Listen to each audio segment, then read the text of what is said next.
حساس دینی معاملات میں غیرت کا اظہار۔ اس وقت اس بات کی بہت ضرورت ہے کہ دشمنان اسلام کی سازشوں کے مقابلے میں غیرت کا مظاہرہ کیا جائے۔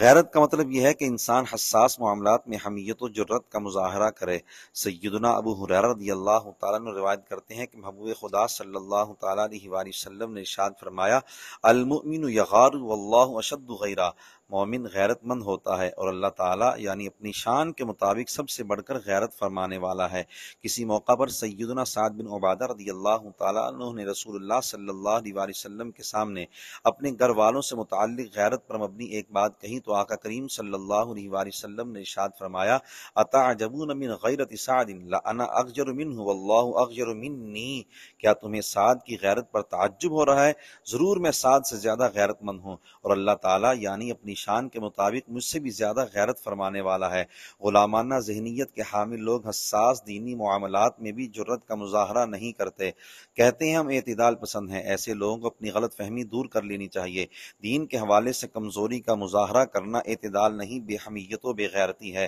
جہاں دینی تقاضا یہ ہو کہ محبت برے پیغام سے دل جیت لیا جائے، وہاں ایسا کرنا اعتدال ہے، اور جب دینی تقاضا یہ ہو کہ دشمنان اسلام کو اپنی طاقت دکھائی جائے تو طاقت کا مظاہرہ کرنا ہی اعتدال ہے۔ جہاں شریعت سر جھکا کر چلنے کا حکم دے، وہاں سر جھکانا میانہ روی ہے، اور جب یہ حکم ملے کہ حالت احرام میں مسجد حرام کے اندر بیت اللہ شریف کے سامنے طواف کرتے ہوئے رمل کرو اور پہلوانوں کی طرح چلو، تو اب رب تعالیٰ کے حرم میں ایسے چلنا ہی میانہ روی ہے۔ غزوہ احد کے آغاز سے پہلے رسول اللہ صلی اللہ علیہ وآلہ وسلم کے دست مبارک میں ایک تلوار تھی جس پر یہ شعر لکھا تھا، فی الجبن عارون وفی الاقدام مکرمۃ والمرء بالجبن لا ینجو من القدر، بزدلی میں شرمندگی ہے اور آگے بڑھ کر لڑنے میں عزت ہے، اور آدمی بزدلی کر کے تقدیر سے نہیں بچ سکتا۔ رسول اللہ صلی اللہ علیہ وآلہ وسلم نے ارشاد فرمایا، من یأخذ ھذا السیف بحقہ، کون ہے جو یہ تلوار لے کر اس کا حق ادا کرے؟ یہ سن کر بہت سے حضرات نے یہ سعادت حاصل کرنے کی خواہش ظاہر کی،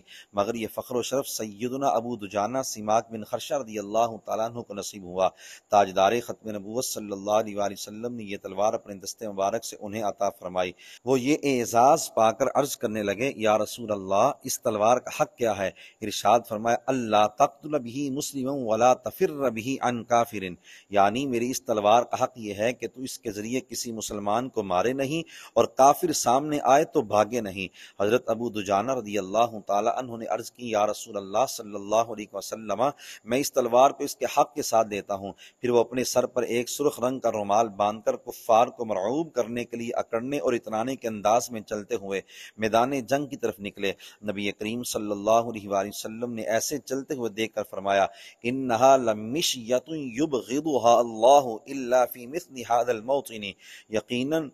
یہ تکبر کی چال اللہ تعالیٰ کو پسند نہیں مگر ایسے مقام پر، یعنی رب تعالیٰ اسے پسند فرماتا ہے۔ سنت مصطفیٰ صلی اللہ علیہ وآلہ وسلم، نبی کریم صلی اللہ علیہ وآلہ وسلم بہت حلیم و شفیق اور رحیم و مہربان ہیں۔ جب معاف کرنے میں اللہ تعالیٰ کی رضا ہوتی تو آپ کی رحمت کا اظہار معاف کرنے سے ہوتا، لیکن جب دینی معاملہ ہوتا آپ کی رحمت سزا دینے کے انداز میں ظاہر ہوتی۔ ام المؤمنین سیدتنا عائشہ صدیقہ رضی اللہ تعالی عنہا سے روایت ہے، ما ضرب رسول اللہ صلی اللہ علیہ وسلم شیئا قط بیدہ ولا امرأة ولا خادما الا ان یجاہد فی سبیل اللہ، رسول اللہ صلی اللہ علیہ وآلہ وسلم نے کبھی بھی اپنے دست مبارک سے کسی انسان کو مارا پیٹا نہیں ہے، نہ کسی اہلیہ کو نہ کسی خادم کو، مگر یہ کہ راہ خدا میں جہاد کرتے، یعنی تب آپ نے اللہ تعالیٰ کی رضا کے لیے مارا ہے۔ ام المؤمنین رضی اللہ تعالی عنہا نے مزید فرمایا، وما نیل منہ شیء قط فینتقم من صاحبہ الا ان ینتہک شیء من محارم اللہ فینتقم للہ عز وجل، یعنی آپ صلی اللہ علیہ وآلہ وسلم نے کبھی بھی اپنی حق تلفی کرنے والے سے بدلہ نہیں لیا، البتہ جب اللہ تعالیٰ کی محرمات کی حرمت توڑی جاتی تو آپ اللہ تعالیٰ کے حق کی وجہ سے انتقام لیتے، یعنی سزا دیتے تھے۔ حالات کا تقاضا یہ ہے کہ مسلم حکمران دینی غیرت کا مظاہرہ کریں اور اتحاد و اتفاق کے ساتھ دشمنان اسلام کو یہ باور کروائیں کہ ہم اسلام، قرآن اور صاحب قرآن کی ناموس کے تحفظ کے لیے آخری حد تک جا سکتے ہیں۔